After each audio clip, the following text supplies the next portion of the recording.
just so that the beginning of the stream doesn't get cut off. I think we're good now. It looks like we're live on both platforms. So, out. Ab Planugwa. Ekiakalan. Or Ekiakalas Sikapans. Do Ekiakalas Zakwilakos. Hello, I'm called Ab, and happy Friday and happy September, since it is the first day of September today. And welcome to the islak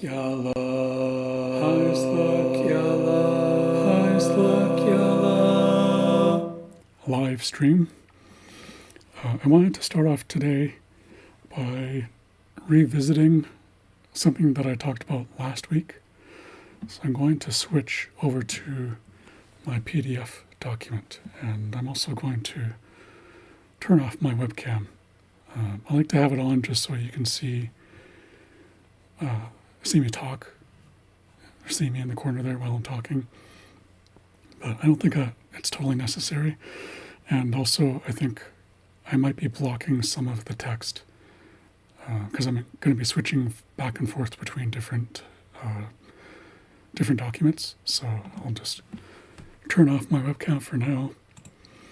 And I wanted to kind of revisit this cross-referencing that I did of the word weeknucks last week. So I saw a comment about the visibility of the writing here on the screen. So I understand people's concerns around that, but I do want to say a couple of things about that subject. These videos that I make are intended to be watched on a computer with a monitor. When I first started recording these videos and doing my live streams, I didn't really think people would be watching on a phone or a tablet. That's not something that really crossed my mind as something that would be happening. I thought people would be watching on a computer with a monitor. So one of the reasons I like making my videos this way is so I can show you what I've actually written. You can see it there in black and white on the screen. I do realize that when you're watching on a smaller device, the typing gets really small to the point where you can't really read it. So I just wanted to show you guys what it is that I'm dealing with here. So I have a PDF program open here. So I do have control over how much I can zoom. So when I'm zooming in, I'll put it back to where it was before. I like to have it at a certain level. Like right about here is good for me because I can see it really well on my screen while I'm reading. And also you can see everything lengthwise. All the text fits across the screen. So I could make it bigger from here, but let's take a look and see what happens.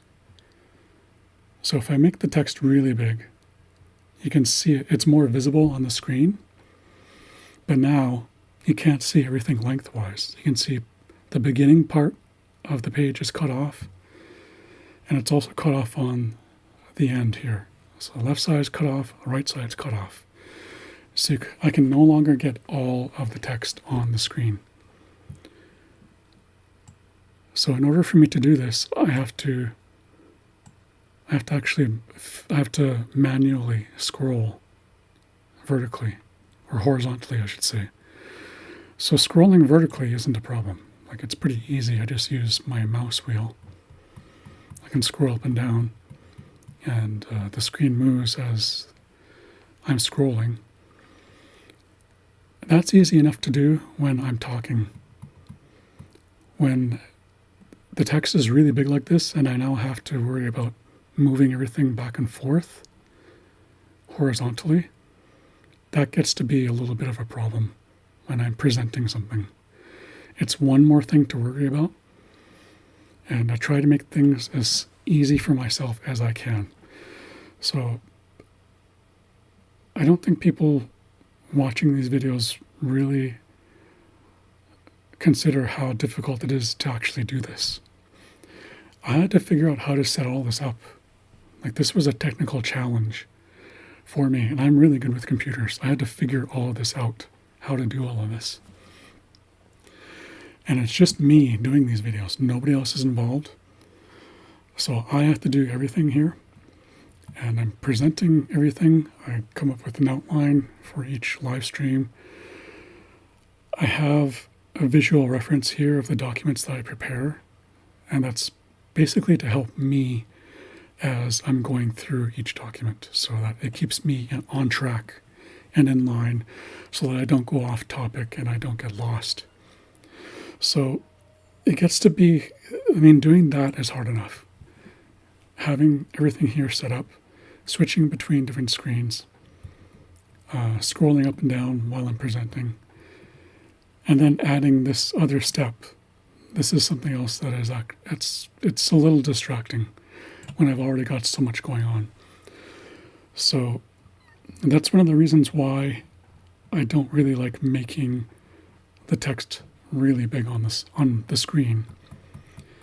So number one, I'm expecting people to watch it on a computer with a large monitor, a large screen.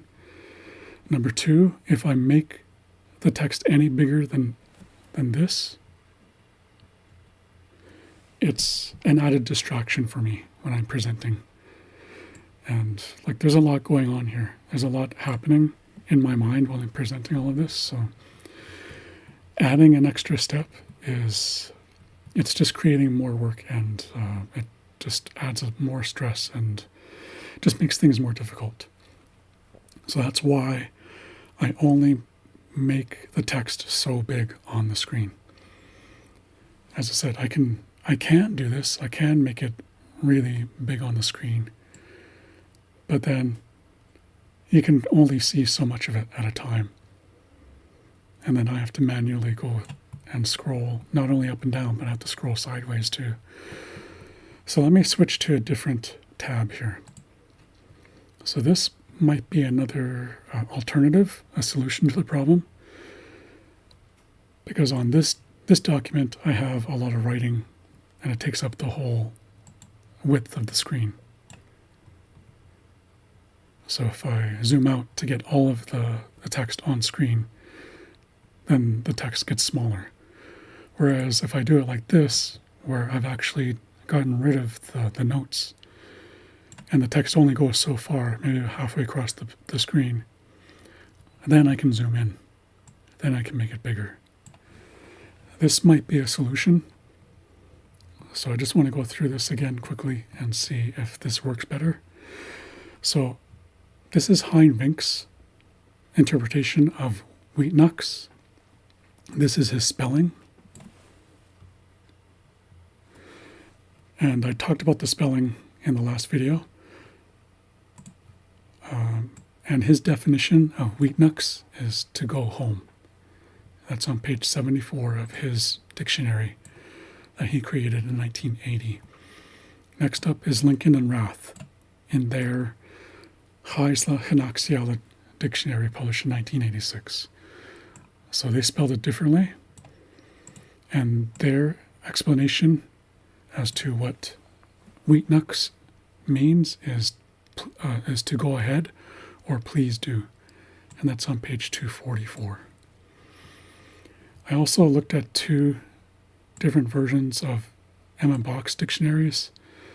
So he has his Heisler to English dictionary that he created in 1998. This is his spelling from his first orthography, and he defined it as please, and also as go ahead and that's on page 182. And I also took an excerpt from his dictionary called Oiksistoutsio from 2006. This was his spelling in that dictionary, and in that instance, he just defined it as please. That's on page 123. So hopefully that's more visible. You can follow along easier, regardless of what you're watching on, whether it's a computer with a monitor, in which case you'll be able to see it better, regardless of the text size, or if you're watching on a phone or tablet, where I've made the text a lot bigger here. So that's one solution that I was thinking of. I'm just going to bring my webcam back here. That's one solution I was thinking of. Another thing that I could do is, going back to this document, I could take this original document and I could upload that to the islak website. So then you can go on the website, you can see it there. There's a PDF viewer on the website. So you can take a look at the PDF yourself, or you can download it. And once you've downloaded it, you can actually kind of pinch and make it bigger if you need to. So you can have control over the zoom. I think that might work better as well. So those are a couple of different solutions that I was thinking of. And it's really a technical issue. I have to make the decision as to how much I want to show. And I can't really worry too much about what people are watching it on, because of the fact that there's just a lot for me to handle already. And even for me to upload the documents afterwards, that's going to be extra work for me. That's another step. So there's a lot of work that goes into making these videos. I did preparation before I went live, and I'm presenting now, so that's an extra step. And then if I have to upload stuff afterwards and create a blog post for it, and it's more work. Like it's extra steps for me to kind of worry about. And the whole reason I started doing these live streams was to take away some of that work from myself. The work that I was doing before, which involved editing the videos, transcoding them, uploading them to YouTube, waiting for them to be processed, uploading those to the Facebook page and other places. So the whole point of me doing these live streams was to save myself work. So hopefully what I showed you today with the reduced text, which will allow me to zoom in more, hopefully that will be a good solution. I'm hoping that will work, as opposed to this, where I would have to upload the original document later on. Whatever saves myself some extra effort, some extra work, is probably going to be what I lean more towards. So just wanted to show you that.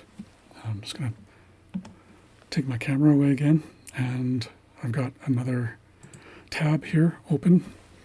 So I'm going to get into the regular features of the show, and I'm just going to check something quickly here on my computer. Okay, so it looks like everything is working okay. So this is a feature. This first one is called How Do You Say It? The first word is Kitimat. Kitimat. So that's the most accurate pronunciation, and this is the most accurate spelling. So when you see the letter H followed by an I, it says hey. H-I says hey. This M has an apostrophe on top of it. That's what's called a glottal stop. And what this means is, after you say hey, you're actually going to kind of hold your breath for a really brief moment. And then you'll say mas. So it's hey, a quick catch in your throat, and then mas. Hey, mas. So I just wanted to call attention to that, because I do think that some people misinterpret the spelling of the word and also mispronounce it. I sometimes hear people say hate mas. That's not the most accurate spelling or the most accurate pronunciation, because you're actually adding something that's not there. It's not hate, It's hate mus. So I think people get confused about the pronunciation because they hear something that sounds like t when it's actually just a glottal stop. It's a stop of air. It's the stop is caused by the closure of your glottis, which is the opening between your vocal cords.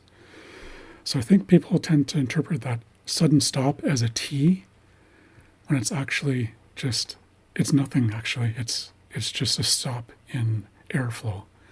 So it's hate mus instead of hate mus. So I just wanted to clear that up.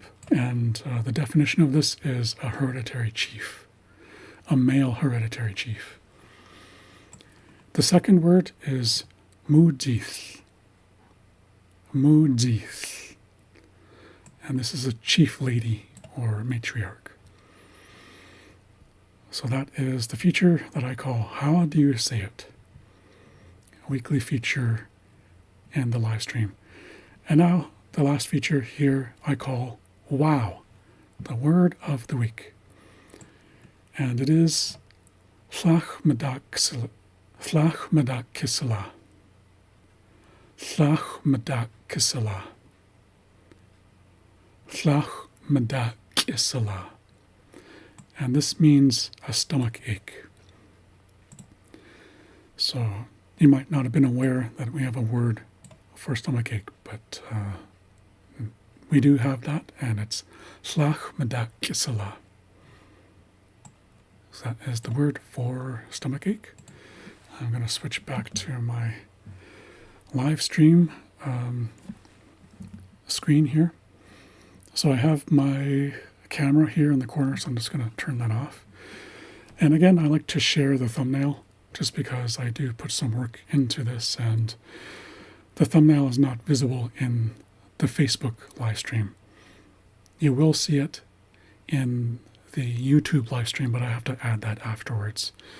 So once this stream ends, I'll go to YouTube and I will upload this thumbnail to that live stream. So you'll be able to see it there on YouTube, but it won't be visible on Facebook because they don't allow you to upload customized thumbnails. So that's why I like to share it in the actual live stream. And I'll turn my webcam back on. So that's the live stream for today, September 1st, 2023. Going back to my camera here. That's the broadcast for this week. So thank you for watching. Thank you for joining in. Until next time, remember, learning is its own reward. Escuelas. Wa.